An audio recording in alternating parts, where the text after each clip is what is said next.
Hey y'all, welcome to the Literary Apothecary. My name is Kate, and today I'm here to talk about a book called Birds Are Not for the Cat. This is written by JR Traas and Silas Jackson, and if JR's name sounds familiar, yes, I read and reviewed another one of his books, The Rave, last year. Absolutely loved it and definitely want to continue with that. However, I saw an interview that Leslie at the Nerdy Narrative did with JR a while back now, probably a couple years ago now. And they were talking about The Rave, but he also mentioned this book. And it sounded so wild that I just had to get it and read it. And I'm finally getting around to it now. It was something that was completely unlike anything I've ever read before. And that brings me into my general thoughts about this book. Based on the description, I really had no idea what to expect. It was fairly easy to read with some wild twist thrown in using these safety posters in this factory.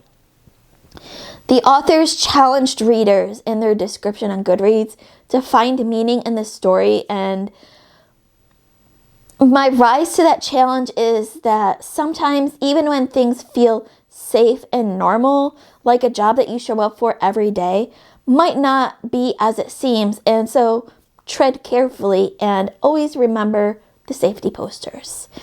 If you've read this book, you'll get those little hints in there. The genres for this book, I know this is a little out of order than I normally do, but my brain is a little scattered today. So our genres for Birds Are Not for the Cat, definitely fiction, maybe like post-apocalyptic based on the kind of plot of the story. I'm not quite sure where this falls in, but definitely fiction. Maybe once I read our spoiler-free description, you can help me decide where this falls in the genres. Arbitrary rules, convoluted instructions, invisible management, and horrific accidental, all part of the ideal in the workplace for Pete and Sam, two factory floor stooges who experience dissatisfaction on an elemental level.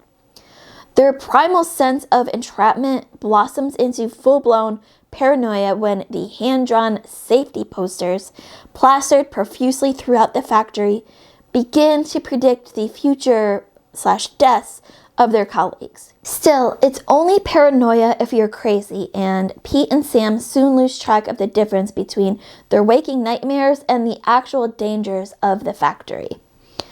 They're pretty sure someone, if not everyone, is trying to kill them.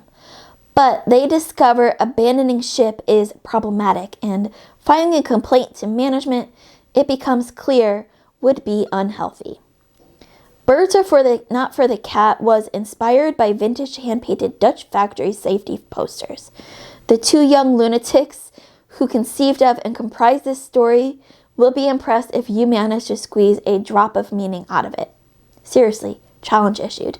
And I feel like I've accepted and rose to that challenge in my general thoughts. However, based on that description, or if you've read this book before, let me know what you think is the meaning out of this book. Now, this is going to be a quick dive into my call pile ratings because this was a very short book. It was novella length, which is one of the reasons why the main reason why it didn't end up on my Battles of the Book 2025 series, even though I finished this in December in time for it to be there. Characters. These characters were good and had a twist of, quote, real identity for two of them at the end. Our atmosphere and setting, for having a factory being the only major setting in this book, it was spot on. I knew we were in a factory the whole time. I felt like we were in a factory. It was perfect. A writing style. So the writing was good, but nothing spectacular, but not really anything bad either. It seemed to fit the story that was being told or trying to be told. Our plot was absolutely wild. Intrigue. As crazy as the story was and as short as this book is, my intrigue still waned at times. It felt a little bit repetitive at times. Logic. It didn't make logical sense at times, but then again, I don't think it was really supposed to. And enjoyment. I did enjoy a lot of this book.